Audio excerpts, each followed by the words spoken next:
प्रणाम। मैं हूं उपहास श्रीवास्तव और आपका स्वागत है साकेत संवाद में। आज हमारे बीच माननीय उच्च न्यायालय इलाहाबाद के जाने माने अधिवक्ता और Allahabad high court bar association के पूर्व महासचिव व पूर्व अध्यक्ष सीनियर एडवोकेट श्री अनिल तिवारी जी उपस्थित हैं। आज के संवाद में हम अधिवक्ता और वादियों से जुड़े कुछ अहम मुद्दों पर चर्चा करेंगे और सर से आप उनकी राय लेंगे। तो आइए देर न करते हुए हम स्वागत करते हैं सीनियर एडवोकेट श्री अनिल तिवारी जी का। सर साकेत प्रणाम, आपका स्वागत है साकेत संवाद में। सर हम गंभीर मुद्दों पे जाने से पहले अपने दर्शकों को आपके इंस्पायरिंग पर्सनैलिटी के बारे में आपसे कुछ जानना चाहेंगे। बताइए। तो सर अगर मैं गलत नहीं हूँ तो आप फर्स्ट जनरेशन एडवोकेट हैं और ऐसी धारणा है कि वकालत पुश्तैनी विरासत पर चलती है। तो ऐसे में आप इस क्षेत्र में इतनी ऊंचाई पे पहुंचे, यकीनन बहुत सारी दिक्कतों और परेशानियों का सामना करना पड़ा होगा। तो सर आपके इस फर्स्ट से अर्श तक के एक्सपीरियंस को अगर आप हमारे दर्शकों के साथ शेयर करना चाहें। देखिए, सबसे पहले तो मैं ये कहूंगा कि मैं आज भी फर्श पे ही हूँ, अर्श पे नहीं, क्योंकि मैं ग्रास रूट पे काम करता हूँ और कतार में खड़े आखिरी वकील तक के साथ खड़ा हूं। तो अर्श पे तो होगा नहीं, वो फर्श पे ही होगा। सो मैं अब भी फर्श पे ही हूं। रहा सवाल ये प्रोफेशनल लाइफ का, तो फर्स्ट जनरेशन लॉयर तो हूं मैं, ये बात सही है, लेकिन संघर्ष का जो तरीका है, यही न्यायपालिका की सबसे खास बात यह है। यहाँ पर अगर आप संघर्षशील हैं तो फर्स्ट जनरेशन सेकंड जनरेशन का कंसेप्ट जो है वो बिल्कुल धराशायी हो जाता है। जी जी। तो संघर्ष कर किया है मैंने। निश्चित तौर पे समस्याएं भी थी, बहुत सारी थी। किताबें खरीदने के लिए पैसे नहीं हुआ करते थे, लेकिन हमारी लाइब्रेरी है, उसकी मदद ली मैंने। मोटे मोटे तौर पे एक लाइन में सिंपल सी बात, संघर्ष कोई भी करेगा और ईमानदारी के साथ तैयारी करेगा तो पहुंच सकता है वो यहाँ। ऐसी बात नहीं है। और अभी बहुत कुछ करना बाकी है मेरे जिंदगी में, इससे ज्यादा क्या कहूँ। जी सर अब आप अगर हमारे दर्शकों के बीच में कुछ अपने बचपन के किस्से शेयर करना चाहें और आपके मन में अधिवक्ता बनने की चाहत कैसे जागी। देखिए, मेरा बड़ा छोटा सा परिवार था जी। और हमारे माँ बाप ने ये जानते थे कि अगर पढ़ेगा नहीं तो कुछ करना मुश्किल हो जाएगा इस सोसाइटी में। जी। पढ़ाई पे बहुत ज्यादा ध्यान था, बहुत काफी फोकस था इस पढ़ाई पे। हालांकि मैं बड़ा, जिसको कहते हैं बड़ा एक्टिव, आप कह सकती है शैतान बच्चा कह सकती है जी। बहुत ज्यादा एक्टिव था मैं। और जब मैं इलाहाबाद पढ़ने आया तो मैं एक सपना लेके आया कि कुछ करना है मुझे, क्योंकि मुझे ये मालूम था कि अगर मैं नहीं कर पाया तो मेरे हालात इस तरह के नहीं थे कि मैं बिजनेस कोई शुरू कर पाता। फाइनेंस की कमी थी। मैं इलाहाबाद जब पढ़ने आया तो यहाँ मुझे दोस्त बहुत अच्छे मिले। दोस्तों के बीच में रह के हमने सिविल सर्विसेज का, मेरा एम्बिशन था कि मैं सिविल सर्विसेज में जाऊंगा, तो मैंने सिविल सर्विसेज की तैयारी शुरू करी। मैं जब लॉ में पढ़ रहा था मैं, तो मेरे जो लॉ के टीचर थे जी, उन्होंने पूछा तुम्हारा एम्बिशन क्या है। बातचीत में शायद ओरेटर अच्छा था, इस वजह से कहा होगा उन्होंने। तो मैंने कहा साहब सिविल सर्विसेज में जाना चाहता हूँ। उन्होंने मुझसे कहा कि अपने मन के मालिक हो, ये तुम्हारा व्यवहार है आज जब, तो अपने मन के मालिक वाला प्रोफेशन क्यों नहीं चुनते। तो मैंने कहा साहब मतलब नहीं समझ में आया। तो उन्होंने कहा कि मतलब ये है कि वकालत क्यों नहीं करते। तो वकील वाली जो छवि थी मेरे जहन में, वो हमारे फादर बैंक में थे, स्टेट बैंक में। He joined as a clerk. जी। उससे पहले वो कानपुर कचहरी में उन्होंने वकालत शुरू की थी और साल भर के अंदर वो शायद बैंक ज्वाइन कर लिया उन्होंने। तो वो ये कहा करते थे कि वो नहीं कर पाए थे वकालत, फाइनेंशियल कंडीशन खराब थी, तो उनकी एक थोड़े से मन के अंदर ये इच्छा थी कि वो चाहते थे कि मैं वकील बनूं।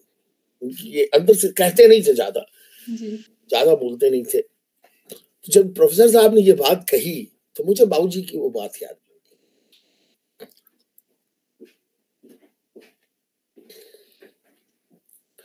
थोड़ा सेंटिमेंटल इशू है।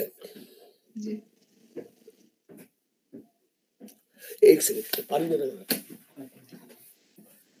पिताजी आज नहीं है, that is why I am emotional and I joined this profession.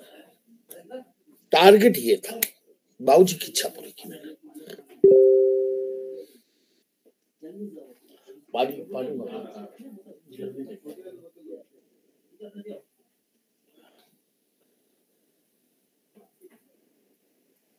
इसीलिए मैं ज्यादा अपने बचपन की बातें नहीं करता।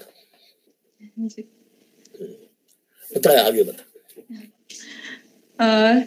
सर, अगर हम स्टूडेंट्स की बात करें या छात्रों की बात करें जो बड़े शहरों में पढ़ना चाहते हैं, तो सर छोटे शहरों और गांव के परिवेश में पढ़े बढ़े और पढ़ के निकले बच्चे अक्सर अंग्रेजी में कमजोर रह जाते हैं। यही तो प्रॉब्लम है हमारे एजुकेशन सिस्टम की। हमारे एजुकेशन सिस्टम की प्रॉब्लम ये है कि आज भी हम इंग्लिश पे रिलाई करते हैं। वजह उसकी ये है कि हिंदी में इतना विकास नहीं हो पाया। हिंदी में so far लॉ की फील्ड इज कंसर्न, हिंदी में किताबें तक अच्छी उपलब्ध नहीं है। जी बिल्कुल। तो एक मजबूरी है, आपको इंग्लिश में ही आपको वकालत का शुरुआत जो है वो करनी पड़ेगी, क्योंकि आपको समझ में आनी चाहिए। जी। मैं भी गांव से हूँ, मेरी भी इंग्लिश अच्छी नहीं रही, हम लोग की इंग्लिश एजुकेशन नहीं थी। Thanks to Allahabad university and my circle, जो मैंने दोस्त थे मेरे, तो हमने बीएससी में एडमिशन लिया था और इंग्लिश ठीक कर दिया लोगों ने, काफी कुछ सुधारा। इंग्लिश सुधारने के पीछे एक बहुत अच्छी किताब थी, लोग नहीं पढ़ेंगे उस किताबों को, लेकिन new light in general English हम लोग के हाई स्कूल इंटर में स्कूलों में चला करती थी। तो जब मैं आया इलाहाबाद तो मैंने क्लास 6 से लेके इंटर तक की ग्रामर की किताबें घर पे बैठ के पढ़ता था। इससे मेरा थोड़ा सा इम्प्रूवमेंट हुआ। जब ज्वाइन किया प्रोफेशन तो रात में आर्गुमेंट बोलता था अपने मुंह के मन के अंदर, इंग्लिश में सेंटेंस ट्रांसलेट करके। हो गया। हालात तो मुश्किल है, हिंदी मीडियम वाले बच्चों के लिए ये फील्ड बहुत कठिन है। जी बहुत कठिन है। जी सर, बहुत ज्यादा स्ट्रगल है, बहुत मेहनत करनी पड़ेगी। और मेहनत करने से जो घबराए वो आए क्यों यहाँ, बताओ। जी बिल्कुल सर। सर, और जो हमारा नेक्स्ट क्वेश्चन है वो भी हमारे छात्रों के लिए ही है जो इस एजुकेशन में आना चाहते हैं। तो सर, लीगल एजुकेशन के विषय में क्या और सुधार किए जा सकते हैं? कंपैरेटिव देख लेते हैं। जैसे आपने देखा होगा वो नेशनल लॉ स्कूल्स बनाए गए जी, ये सुधार का ही एक पहलू था। यूनिवर्सिटी एजुकेशन 3 इयर्स की थी, 5 ईयर किया गया। नेशनल लॉ स्कूल्स स्पेशलाइज्ड हैं वो इसी काम में कि बच्चों को कैसे इनकलकेट करें फॉर दिस प्रोफेशन। जी। तो वहां पे इम्प्रूवमेंट में पहला स्टेप उन्होंने किया, म्यूट कोर्स बना दी। पहला साल बच्चों को बेसिक्स पढ़ाया, उसके बाद म्यूट कोर्स में स्टार्ट कर दिया। आधे घंटे 15 मिनट एक क्लास, हफ्ते में ही सही, एक एक्सपीरियंस साइड में अपीयर होने का, कि किसी साइड से आप आइए, एक मुद्दा दिया गया, बात करिए, तो म्यूट कोर्ट होने चाहिए। लीगल एजुकेशन में इंटरेक्शन विद द कोर्ट होना जरूरी है, इसमें ट्रेनिंग इंट्रोड्यूस की गई। बच्चों में ट्रेनिंग होती है, और लॉयर के साथ 1 महीना काम करते हैं, उनके चैम्बर में बैठ के देखते हैं कैसे लॉयर काम करते हैं। एक तो ये है। लीगल एजुकेशन में जो इम्प्रूवमेंट का सवाल है वो ये है कि लेटेस्ट चीजें ऐड होनी चाहिए, वो भी गवर्नमेंट कर रही है, वो भी हमारे यूनिवर्सिटीज कर रहे हैं। तो इम्प्रूवमेंट के प्रयास बहुत अच्छे लेवल पे होते हैं और हमें नहीं लगता कि इसमें कोई कमी है। सवाल इस पर सिर्फ इतना है कि जो फ्लरिशिंग नंबर ऑफ कॉलेजेस हैं विदाउट इंफ्रास्ट्रक्चर, उनको उन पर स्ट्रिक्ट रोक लगनी चाहिए। जो मान्यता देने का क्राइटेरिया है उसको बहुत स्ट्रांग बना देना चाहिए, जिससे कि ये जो केवल नाम लिखाया और गए नहीं और चले आए वकील बन के, वो ना होने पाए। जैसे हम लोग जब पढ़ते थे तो सिविल सर्विसेज की तैयारी के दौरान एक स्लोगन बच्चों में उठ जाया करता था कि लॉ में एडमिशन ले लो कहीं और आईएएस की तैयारी करते रहो, इसलिए कि जाना नहीं पड़ेगा आपको। लेकिन वो इलाहाबाद में संभव नहीं था। यहाँ तो इतने टाइट थे प्रोफेसर्स की, यहाँ तो एक क्लास तोड़ी आपने, गैप किया तो बवाल हुआ। तो इम्प्रूवमेंट है, हो रही है, सरकारें हमारी करती है। जी सर, यहाँ पे हम कॉलेज में क्योंकि गर्ल्स एजुकेशन पे काम कर रहे हैं, तो सर इस फील्ड में जो गर्ल्स हैं उनके लिए क्या चैलेंजेस हैं और कैसे? बहुत जबरदस्त सवाल आपने किया। आज भी लड़कियों की जरूरत इस प्रोफेशन में ज्यादा है, बहुत स्कोप है, बहुत ज्यादा स्कोप है। एक तो सबसे बड़ी बात यह है कि ये एक ऐसा प्रोफेशन है जिस प्रोफेशन में उनकी आत्मसंतुष्टि बहुत हाई लेवल पे हो सकती है। गर्ल्स को हमारे यहाँ जो इलाहाबाद हाई कोर्ट है वहां काफी अच्छी संख्या है, जो हमारे बहनें हैं हमारे प्रोफेशन में आ रही है, उनकी संख्या बहुत ज्यादा है, अच्छी कम नहीं है। लेकिन अभी भी वो बहुत स्कोप, अभी भी बहुत स्कोप। जैसे अच्छे अच्छे लेडी लॉयर्स अगर होंगी तो तमाम इश्यूज ऐसे होते हैं जिससे कि जो लेडी क्लाइंट्स हैं वो उनसे बेहतर कम्युनिकेट कर पाती हैं। वो हमसे कम्युनिकेट करने में शायद बेहतर उतनी ना हो, खुल के कुछ बातें ऐसी होती हैं जो वो खुल के किसी फीमेल को बता सकती है, मेल को नहीं बता सकती। एक प्लस पॉइंट। सेकेंड, महिलाएं जब आत्मनिर्भर होती हैं तो उसका असर उनके परिवार पे भी पड़ता है और सोसाइटी पे भी पड़ता है। जी बिल्कुल।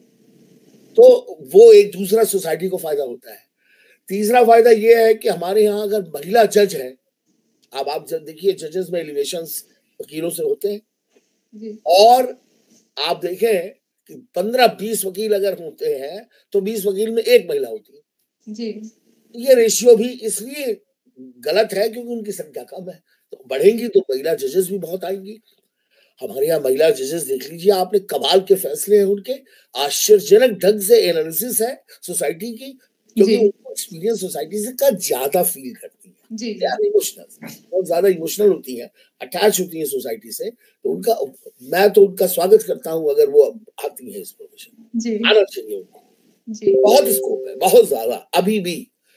जैसे विदेशों में कहा जाता है कि India is a good market for exporting their products. ये एक कंसेप्ट है फाइनेंशियल इंस्टीट्यूट, फाइनेंशियल फील्ड में। वैसे ही ये कंसेप्ट है कि कैरियर के लिए Allahabad high court and judiciary के जितने भी आयाम है, महिलाओं के लिए बहुत अच्छी अपॉर्चुनिटी है। जी, खाली है पूरा। जी सर, आपकी जी सर, इन विचारों का हमारे जो दर्शक, हमारे जो स्टूडेंट्स हैं वो जरूर देख रहे होंगे और इंस्पायर हो रहे होंगे, और इस फील्ड में जाने की उनको एक इंस्पिरेशन मिलेगी। ये एक ऐसा फील्ड है जहां आज 100 रुपए का मोहताज आदमी 1 करोड़ रुपया रोज दान करने की इस कैपेसिटी में आ सकता है। वो सिर्फ ये फील्ड है। जी, बहुत पैसा भी है, आत्मसंतुष्टि बहुत ज्यादा है, बहुत ज्यादा। जी, अब ये दोपहर है, संडे का दिन है, लेकिन वकील को संडे भी लगता है जैसे कि क्या, मतलब शोर शराबा भी है, लोग भी आते जाते रहते हैं, कहाँ की सेटिस्फेक्शन मिलेगा। जी सर, जैसे कि हम जानते हैं कि आप शीघ्र होने वाले हाईकोर्ट बार एसोसिएशन के चुनाव के उम्मीदवार हैं, तो आप किन मुद्दों के साथ चुनाव में उतर रहे हैं? देखिए, जब चुनाव आता है तो हर आदमी जो चुनाव लड़ता है वो तमाम मुद्दों की बात शुरू करता है। जी, जबकि मुद्दों के साथ वो जी रहा है कई सालों से। आप देखेंगे सभी कह देंगे असल में प्रॉब्लम जो है, मुद्दे जो है वो क्या है, प्रॉब्लम है लॉयर्स कम्युनिटी के जो प्रॉब्लम्स है वही मुद्दे हैं। तो पता सभी को है, सॉल्यूशन होगा या नहीं होगा सवाल ये है। जी, तो आप सुनेंगी हर आदमी ये कहेगा मैं ये कर दूंगा, मैं ऐसा चाहता हूं, मैं ये करता हूं, मैं वो करता हूं, सारे आपको मुद्दे बताएंगे। जी, आप गौर करिएगा, सब ये कहेंगे कि मैं ऐसा कर दूंगा, कैसे करेंगे ये उन्हें नहीं मालूम, सारे आपको बताएंगे मुद्दे। ये हम वकील समाज जो है उसमें बहुत सारे ऐसे लोग हैं जो इन अच्छी बातों से भ्रमित भी हो जाते हैं। जी। मुद्दे बहुत क्लियर हैं। आप मेरा इतिहास किसी भी वकील से पूछ सकती हैं, पर मेरे राजनीतिक जीवन कोई नहीं है, लेकिन हाईकोर्ट बार की पॉलिटिक्स में तो मैं रहा ही हूँ। 2010 में मैं पहली बार सेक्रेटरी हुआ। उससे पहले जो मैं कह रहा हूं उसको टेस्ट करने के लिए बता रहा हूं। मुद्दे वाली बात उससे पहले भी होती थी, भूल जाते थे लोग। चुनाव जीते, मुद्दा खत्म, पता ही नहीं क्या। जी। 2010 में मैं जनरल सेक्रेटरी बना हाईकोर्ट बार का, और उसके बाद मैंने जो काम किए उन काम के कारण, आप तो इस एजुकेशन सिस्टम से भी जुड़ी हैं, ईसा पहले और ईसा बाद, ये इतिहास में होता है ना। जी। ईसा पहले ऐसा था, आफ्टर बीसी दिस वाज, ये था, एडी में ये है। ईसा पहले ऐसा था, ईसा बाद ऐसा है। मेरे उन कामों के कारण जो 2010 में हमने किया है सेक्रेटरी, 1 साल के अंदर, आज भी इलाहाबाद हाईकोर्ट के हर चुनाव में अनिल तिवारी से पहले और अनिल तिवारी के बाद, ये बात आज भी मेरे विरोधी करते हैं। जी। तो मुद्दे क्या है, इसके पहले ये बताना जरूरी था कि मुद्दे शुरू ही हुए उसका सोल्यूशन 2010 में, जब मैं पहली बार सेक्रेटरी हुआ। इलाहाबाद हाईकोर्ट में वाईफाई नहीं था। पहली बार इलाहाबाद हाईकोर्ट बार एसोसिएशन को 2010 में वाईफाई हुआ। लिखा है आज भी वो बोर्ड वहां, वाईफाई जोन में आपका स्वागत है। लोग जानते नहीं थे वाईफाई जोन क्या होता है। स्पीड स्लो थी, बीएसएनएल का प्रोग्राम था, वो हुआ। Second, digital library. वो कबाड़ खाना जहां कूड़ा भरा जाता था, वो आज इलाहाबाद हाईकोर्ट की लाइब्रेरी दोनों साइड में डिजिटल लाइब्रेरी के नाम से जानी जाती है। सारे इलेक्ट्रॉनिक सॉफ्टवेयर जो लॉ के थे वो मैंने इंस्टॉल कराए, और मोर देन 50 कंप्यूटर्स इंस्टॉल कराए। वकीलों को इन जनरल छूट दी गई कि वो कंप्यूटर सीखें। तीसरा, एक बड़ी कंपनी से बात करके नो प्रॉफिट नो लॉस पे लैपटॉप का डिस्ट्रीब्यूशन कराया गया। इट वॉज 2010 में उस लैपटॉप की कीमत 80-85 हजार हुआ करती थी। कंपनी ने हमारे बार की रिक्वेस्ट को समझने के लिए काफी बड़ी लेवल पे मीटिंग हुई, हम लोग गए उस मीटिंग में, वो भी यहाँ है। हमने उनसे कहा हमको आप चैरिटी में क्या दे सकते हो ये बताओ।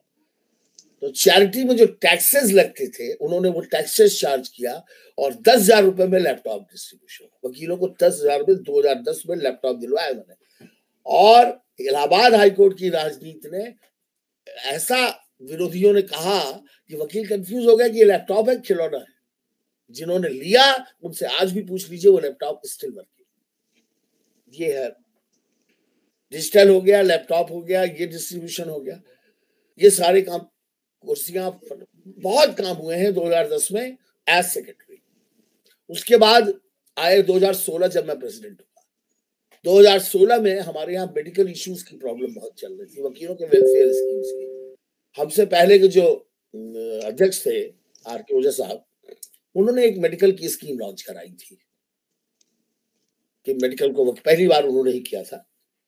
उसको मैंने कैसे बढ़ाया, क्योंकि स्कीम तो बहुत अच्छी थी, लेकिन वो उसकी रीच मैंने बढ़वाई, और मैंने केवल वकील की मेडिकल को, वकील को, वकील की वाइफ को, वकील के बच्चों को, वकील के माँ बाप को, सब तक मैंने पहुंचाया। क्योंकि मेरा ये मानना था कि वकील के घर पे अगर उसके माँ बाप हैं बुजुर्ग और उसको मेडिकल की जरूरत पड़ेगी, तो कम से कम वकील घर से उनकी कुछ तो बार उनके साथ खड़ी है। ये मैंने किया। मेरे अपने इन कामों का तो विकास से नाता है, लेकिन विकास के अलावा जो मेरा स्वभाव है वो क्या है, ये भी जान लीजिए, थोड़ा सा बताना जरूरी है। क्यों मुझे लोग कहते हैं कि बड़ा फाइटर है। कोर्ट में मेरिट से बाहर में जाता नहीं। मुकदमा खारिज हो, हमसे कोई मतलब नहीं। मुकदमा अलाउ हो, जजमेंट क्या है, न्यायपालिका से हमारे बीच का ये कंपेटिबिलिटी होनी भी चाहिए हर वकील से। लेकिन अगर अपमानित किया जाएगा, अपमान की भाषा होगी, तो अनिल तिवारी बाहर आके हड़ताल नहीं करते। माननीय न्यायालय के को बहुत ही रिस्पेक्टफुल तरीके के साथ ओपनली वही बताते हैं कि ये मैं नहीं बोल रहा हूं, ये आप बोलते हैं, आपके जजमेंट बोलते हैं कि माननीय न्यायमूर्ति महोदय, आप अपनी कोर्ट का स्वयं अपमान कर रहे हैं, you are committing contempt of the court. Openly सब जानते हैं, सारे लोग जानते हैं कि अगर मैं वहां खड़ा हूं तो न्याय अन्याय नहीं होने दूंगा, बोलूंगा। नुकसान क्या उठाना पड़ा? नुकसान ये उठाना पड़ा कि 2020 में 19 में 19 या 20 की बात है, फुल कोर्ट की मीटिंग में सीनियर गाउन दिया गया वकीलों को जी। टोटल 76 लोग थे, 75 + 1, 75 लोगों को सीनियर गाउन कन्फर किया गया, मेरा रोका गया सिर्फ एक न्यायमूर्ति महोदय के गलत स्टेटमेंट के कारण। लेकिन वही उच्च न्यायालय ने, आप देखिए, आप गौर करें कि उनके रिटायरमेंट के आखिरी दिन यही उच्च न्यायालय के माननीय न्यायमूर्तियों ने बहुत सम्मान के साथ मुझे गाउन कन्फर किया। ये उनका बड़प्पन था, लेकिन नुकसान 1 साल का मैंने उठाया, लेकिन मैं झुका नहीं। और ये नुकसान मैंने अपने लिए नहीं उठाया था, ये नुकसान मैंने वकीलों के लिए उठाया था। आज की डेट में इतना कहूंगा, मुद्दे बहुत सारे हैं, जैसे वर्तमान सिस्टम की व्यवस्था। ये व्यवस्था क्यों खराब है, इसमें न्यायपालिका का दोष नहीं है। कभी भी जब नए सॉफ्टवेयर लॉन्च किए जाते हैं तो उसका डेमो वर्जन आता है। डेमो वर्जन पे लिमिटेड ग्राहकों को दिया जाता है कि आप इस पे काम करो, पुराना चलता रहता है। लिमिटेड लोग काम करते हैं तो उस वर्जन की कमियां पता चलती हैं, जिसे डीबगिंग कहते हैं। वो प्रोसेस डीबग किया जाता है, ये ठीक करो, ऐसा करो, यहाँ ये करो, ये करो, ये होता है। जब ये पुराना सिस्टम के बराबर काम करने लगता है, नया सिस्टम भी पुराने की तरह ही और बेहतर तरीके से काम करने लगता है, तब ये पैरेलल सिस्टम को धीरे धीरे खत्म किया जाता है जी। कि आज भाई 20 मुकदमे इस पुराने सिस्टम पे है, कल 16 होंगे, परसों 10 होंगे, 12 होंगे, ऐसे करके खत्म। यहाँ क्या हुआ, यहाँ पुराने सिस्टम को बंद किया, नया शुरू किया।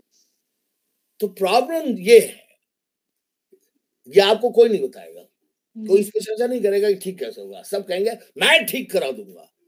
अरे ब्रह्मा है क्या आप ठीक करा देंगे? ठीक होगा कैसे, इस पर विचार करना है।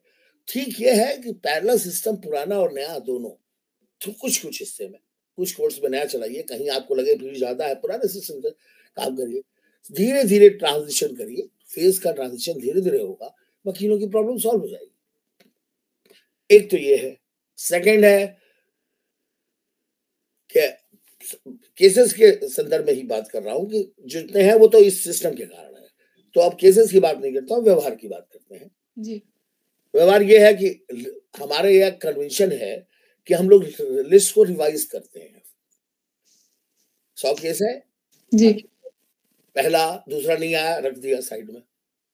ये पूरी तरह से ये कन्वेंशन एक 150 साल पुराना कन्वेंशन है, इसका पालन हमारे यहाँ होता रहा। तो हम जैसे किसी कोर्ट में बिजी है, हमें पता है वहां भी फर्स्ट राउंड चल रहा है, हम रिवाइज में कर लेंगे। वकील के पास एकोमोडेशन की एक व्यवस्था थी। आज क्या है, कुछ लोग तो माननीय न्यायमूर्तिगण, कुछ लोग तो रिवाइज ही नहीं करते, लिख बाहर नोटिस लग जाएगी फर्स्ट राउंड, चलो नोटिस लग गई, पता है वकील को कि यहाँ पे रिवाइज नहीं होगा, तो वकील पहुंच गया। लेकिन कहीं कहीं क्या सिस्टम है, लिस्ट उठाई गई, 1 2 3 4 5 6 7 8 9 10 इस तरह करके पूरा 100 तक पढ़ दिया गया। फर्स्ट राउंड को ऐसे ही पढ़ दिया गया और सेकेंड राउंड स्टार्ट हो गया। ये गलत है। इस सब बारों में काम करना पड़ेगा, और ये काम वार्ता से संभव है, वार्ता से होता है, वार्ता से सॉल्यूशन निकलता है। एक मुद्दा है, मेरा जो सबसे पहला टारगेट है मेडिकल को में फैमिली इंक्लूड करना, वो मैंने किया था, मैं आज भी कर दूंगा जी। मेरा दूसरा टारगेट है कि आपको शायद लोगों ने इंटरव्यू में बताया होगा कि 430 रुपए वकीलों के अकाउंट में जाता है, उसको वो गलत तरीके से बताते हैं। ये वकीलों का पैसा है, जाता नहीं उनके अकाउंट में। ये वकीलों का पैसा है। बार एक माध्यम है कि क्लाइंट ने डायरेक्टली असल में जाती, जब क्लाइंट आता है तो पैसा देता है। हमने कहा जरा वहां चले जाओ, कुछ काम कराओ, तो उस पैसे में से कुछ पैसा वो वहां देता है। तो वकीलों का पैसा वकीलों के पास आ रहा है, इसमें किस बात का विरोध है भाई? ये पैसा बढ़ेगा कैसे? ये मेरा टारगेट। हो सकता है आज वो 430 पर केस जो एडिशनल हाईकोर्ट बार से जा रहा है, हो सकता है कल वो 2000 हो जाए, कल वो 1000 हो, ये हो सकता है। और मैं जो कहता हूँ वो मैं करता हूँ, यही मेरी पहचान है, यही मेरी पहचान है। मैं कह रहा हूँ, ये इसका मतलब ये होना है जी। वकीलों की समस्या बहुत सारी है, आवासीय समस्याएं हैं। अब आप देखेंगे कुछ लोग ये भी आपसे बताएंगे कि आवासीय समस्या पे काम करेंगे। पूछिए, किया है कभी? पलट के पूछना चाहिए था कि आप पूछिए ये सवाल उनसे, कि जर्नलिस्ट को पूछना चाहिए कि आप इससे पहले भी पद पे रहे हैं आप लोग, उस समय क्या किया था? कहीं कुछ नहीं, सिर्फ हाँ भाई। आवासीय समस्या पे काम करने वाला पहला व्यक्ति थे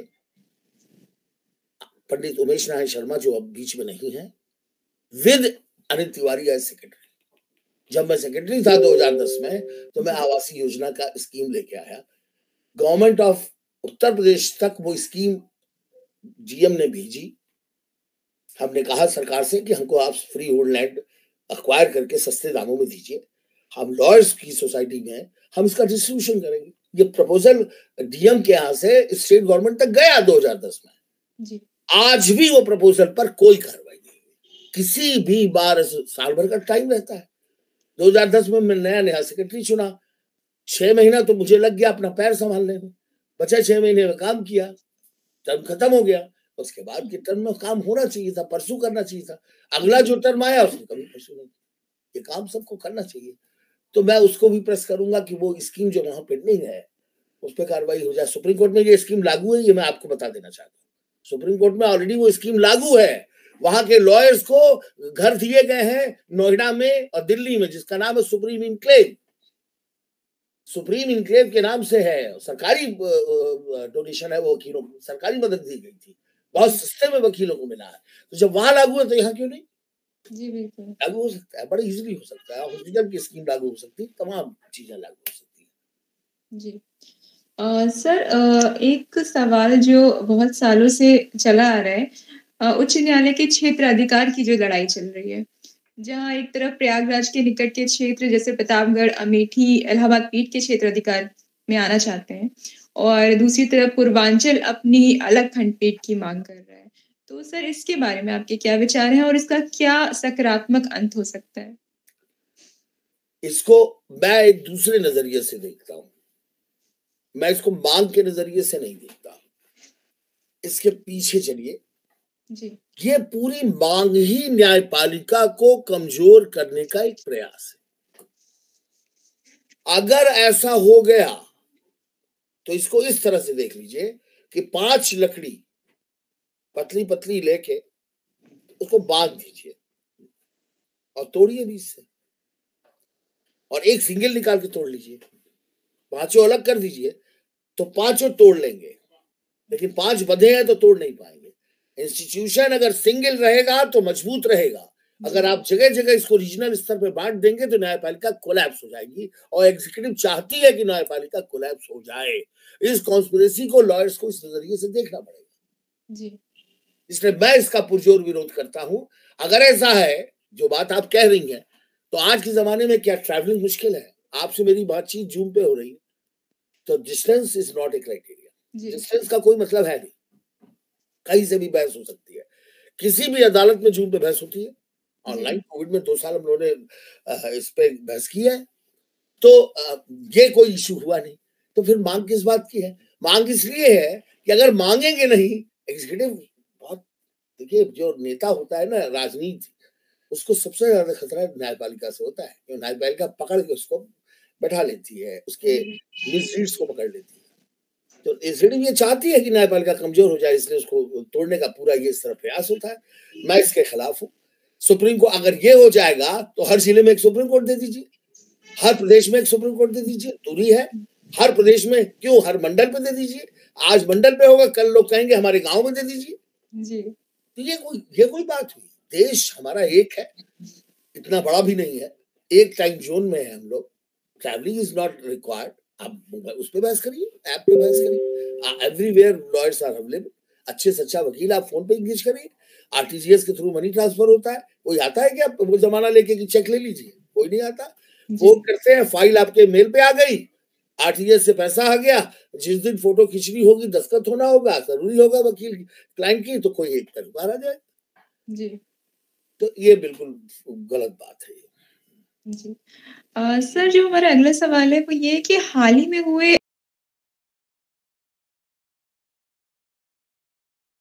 high court bar association by law संशोधन के बारे में आपकी क्या राय है? संशोधन दो तरह और इसका अधिवक्ताओं पर एक क्या संशोधन प्रभाव तो पड़ेगा? आप देखें, आमतौर पर लोग संशोधन की बात करते हैं, समग्र दृष्टि से देखा जाए वकीलों को जो आज बेनिफिट हो रहा है वो किस संशोधन से हो रहा है? वो इसी संशोधन से। तुम उस संशोधन का विरोध करके दिखाएं, किया है लोगों ने, जो हमारे पद पे लड़ रहे हैं वो लोग गए मुकदमे में स्टे कराया उन लोगों। मैं एकदम सपोर्ट समर्थन में हूं। सिद्धांत रूप में ये संशोधन ने इस हाईकोर्ट की गरिमा को बढ़ाया है। डिस्प्यूट हो सकता है, डिस्प्यूट ये हो सकता है कि संशोधन में जैसे एक पार्ट है कि कैंडिडेट जो है वो अगर 5 वकालता में नहीं थे इस बार, तो वो तो उसका नाम हट गया है, तो इस पे एक डिस्प्यूट हो सकता है, संख्या पे निश्चित तौर पे हो सकता है। कुछ लोग कहेंगे 4 क्यों नहीं लिया भाई, 3 क्यों नहीं लिया? तो जनरल हाउस इस बारे में सक्षम है इसको कम ज्यादा करने में, लेकिन सैद्धांतिक रूप से ये संशोधन जरूरी क्यों है, इसको जरा समझ लीजिए, क्योंकि इस पर जवाब नहीं देंगे लोग। एडवोकेट्स का जो कोड ऑफ कंडक्ट है वो निर्धारित करती है बार काउंसिल ऑफ इंडिया जी, और वो लिखा पढ़ी में बाकायदा कंडक्ट हमारा मेंशन है। वकील जो प्रैक्टिसिंग वकील है वो कोई दूसरा किसी भी दूसरे सोर्स से अर्निंग नहीं कर सकता जी, कोई और काम नहीं कर सकता, ये नहीं कर सकता। इसको फिर से मैं रिफ्रेम कर रहा हूं। Practising lawyer are not allowed to do any other job for their livelihood, कोई दूसरा काम नहीं कर सकता, ये हमारा कोड ऑफ कंडक्ट कहता है। 5 वकालता में नहीं है, 5 एक वकालता में का जनरल फीस मान लेते हैं 20,000, 25,000, 10,000 ऐसी होती है, इससे ज्यादा नहीं होती है। बड़े कुछ लोग हैं जो 5 लाख 10 लाख की बात करते हैं, बट वो एवरेज में नहीं आएंगे, वो एक्सेप्शनल केस है। ऑन एन एवरेज 5 के हम 50,000 भी पकड़ लेते हैं, मान लेते हैं एक सामान्य वकील की फीस, तो 2.5 लाख हुआ। 2.5 लाख रुपए में क्या साल भर का किसी परिवार का खर्चा चल सकता है आज की डेट में? आपसे सवाल है, आप बताइए। आप कहेंगे नहीं चल सकता, नहीं चल सकता, संभव ही नहीं जी। तो इसका मतलब है कि उसकी इनकम कहीं कहां से है, परिवार कैसे चल रहा है? वो कोई और काम कर रहा है और ये प्रतिबंधित है। ऐसे लोग को अगर बाहर कर दिया गया तो क्या बुरा है? बिल्कुल सही है, इनको हक नहीं है। वकील की एसोसिएशन में वकील का ही पार्टिसिपेशन होना चाहिए, इसलिए कि वकील नेता बनेगा तो वकीलों की समस्याओं को समझेगा। और हम वकील के नेता इसलिए बन जाए क्योंकि बाहर की मेरी ठेकेदारी में एडवोकेट हाईकोर्ट लिखा रहेगा, तो ये कहां तक जस्टिफाइड है? एक अच्छा प्रयास है, इस सिद्धांत के रूप में मैं इस प्रयास के साथ साथ। जी। सर, आप पूर्व में भी अध्यक्ष रह चुके हैं, तो तब की परिस्थिति में और आज की परिस्थिति में आपको क्या अंतर लगता है? निश्चित तौर पे अंतर है। जो पिछला चुनाव था वो वकील एंड काले कोट में पहने हुए दिखते हुए वकील भी उसमें वोटर थे, तो काले कोट में जो दिखता हुआ वकील जैसा आदमी है वो इस बार वोटर नहीं। जी। वोटर वो है जो प्रैक्टिसिंग वकील है। जी। मैं उन भाइयों की बात नहीं करता जो 4 वोट से 4 वकालता में से पीछे आ गए। जैसे मैं सैद्धांतिक रूप से ये सहमत हूं कि कोविड का पीरियड था, नंबर कम हो जाने चाहिए थे, मैं सहमत। जैसे एक वकालता में भी फाइल है और नहीं मिला, कोविड में साल भर घर बैठा रहा, मैं समझता हूं उसका दर्द, लेकिन इस संस्था के लिए कुर्बानी चाहिए। अगर हमें भी करना पड़े कभी कुर्बानी इस संस्था के लिए तो हम लोग को दुख नहीं होना चाहिए। तो जो वकील किसी चूक के कारण बाहर हुए हैं, ये उनकी कुर्बानी है, वो अगले साल आएंगे, उसमें कोई समस्या नहीं है। और वोटिंग राइट जाने से उनका वकालत का राइट नहीं गया। हमारे भी परिचित हैं बहुत सारे लोग, वो कहते हैं कि बहुत सही फैसला है और भगवान करे और सख्ती से इसे इंप्लीमेंट किया जाए, जबकि वो खुद वोटर नहीं है लेकिन प्रैक्टिसिंग वकील है। क्यों नहीं कर पाए? क्योंकि वो कोविड के कारण वो सस्टेन नहीं कर पाए। कोविड ने बहुत डैमेज किया है, बहुत डैमेज किया है। तो परिस्थिति एक तो ये है। सेकंड परिस्थिति ये है कि वर्तमान में संकट प्रशासनिक न्यायपालिका की जो प्रशासनिक व्यवस्था है, डिस्पोजल ऑफ केसेस, ये बहुत ही खराब हालत में है। संकट तो है, अदालतें तोड़ने की बात होती है, बेंचेस बनाने की बात होती है, संकट है। और स्टेट में 4 हाई कोर्ट बनाने की बात होती है, अलग पश्चिम बेंच की बात होती है, संकट है। संकट ये है कि लड़ना इतनी भयंकर तरीके से पड़ेगा। जैसे आजकल एक वो चला है, कम डिस्पोजल हो रहे हैं। जो कोर्ट 400 केसेस करती थी, वही पर्टिकुलर जज आज की डेट में 50 केस कर रहे हैं। पीछे कोई राजनीति है। लखनऊ में बिल्डिंगें खाली हैं, यहां से भेजो जिला लखनऊ। अगर ये है तो इस मंच के माध्यम से मैं कह रहा हूं, ये संभव नहीं है। अगर अनिल तिवारी की जान चली जाएगी तभी ये संभव होगा, यदि मैं प्रेसिडेंट हूं। ये दावा करके आपसे कह रहा हूं। मैं आज की डेट में, मुझे इस अदालत से कुछ चाहिए नहीं। मेरे बच्चे सब सेटल्ड हैं, फाइनेंशियली मुझे कुछ नहीं चाहिए इस अदालत से। बाकी मेरा ये जो जीवन है, ये जीवन वकीलों में के लिए है, वकीलों के बेनिफिट के लिए है। I want to die for lawyers. Sir, अगर आपको 2 लाइन में इस बात का जवाब देना हो कि युवा अधिवक्ता आपको क्यों वोट दे? क्योंकि मुझे वो प्यार करता है जी। और मैं तो सीधा बोलता हूं कि जहन में घुस जाऊंगा आपके, दिल में घुस जाऊंगा आपके, तो मुझे कैसे हाथ निकाल पाओगे दिल से? वोट का तो हो सकता है एक बार झाड़ के निकाल लो शरीर से, जब दिल में घुस जाऊंगा तो कैसे निकालोगे मुझे? मेरा चैलेंज है, मैं चैलेंज के साथ कहता हूं। आज भी जब इलेक्शन लड़ता हूं तो 18 से 2000 वोट एक दिन पहले नॉमिनेशन कर देता हूं, तो भी इतने लोग मुझे वोट करते हैं। वो मैं उनके दिल में हूं, वो मेरे दिल में है। मुझे जितनी बार इलेक्शन लड़ाओगे, ये संख्या बढ़ती जाएगी। ये भी हो सकता है इस बार 1800 थे, अगले साल 2000 हो जाए। एक दिन ऐसा भी हो सकता है कि 8000 की वोटर लिस्ट में किसी को वोट ना मिले, क्योंकि मेरा टारगेट वोट नहीं है, मेरा टारगेट है दिल। मैं वकीलों को प्यार करता हूं, वो मुझे प्यार करते हैं, इसलिए मुझे वोट करेंगे। जी। और सर, अंत में कोई संदेश युवा अधिवक्ताओं और हमारे दर्शकों के लिए? लड़ते रहो। जी। 3 चीजें, 100% ऑनेस्टी इस लेवल की कि तुम्हें कोई हिला ना पाए, इंटेग्रिटी और हार्ड वर्क। ये 3 क्राइटेरिया है वकील के जीवन का। ऑनेस्टी इस लेवल की कि दाग ना लगे, इंटीग्रिटी इस लेवल की कि लोग एग्जाम्पल देना शुरू करें, और हार्ड वर्क इस तरह का कि घर में गाली नहीं खाओ। इस लेवल का हार्ड वर्क होना चाहिए। मैं अपने जूनियर से कहता हूं कि ट्रक तुम्हारे ऊपर से गुजर जाए और सांस बाकी हो तो पहले चैम्बर आना, अस्पताल बाद में जाना। ये लेवल है हार्ड वर्क का। आपने पूछा ना फर्स्ट से अर्श तक का सफर, इन्हीं 3 सिद्धांतों के आधार पर। ये 3 मेरे दोस्त हैं, इन 3 दोस्तों ने मुझे यहां तक पहुंचाया। एक लाइन में वकीलों से कहूंगा कि यही करो, खूब पढ़ो, हार्ड वर्क के 3 सिद्धांत फॉलो करोगे, कोई रोक नहीं सकता है आपको ऊंचाई पे जाने से, कोई नहीं रोक सकता। जी। सर, आज हमारे दर्शक आपके व्यक्तित्व और विचारों से बहुत प्रभावित हुएंगे, और मैं आपका बहुत बहुत धन्यवाद करती हूँ कि आपने हमें इतना समय दिया, और साकेत परिवार आपका बहुत बहुत आभारी है। आज साकेत संवाद के इस एपिसोड में हम Shri Anil Tiwari, senior advocate, Allahabad high court जैसे प्रभावशाली व्यक्तित्व को सुनकर गौरवान्वित महसूस कर रहे हैं। यकीनन हम सभी को, और खास तौर पर उन युवाओं को, उनसे प्रेरणा मिली होगी जो इस क्षेत्र में जाना चाहते हैं।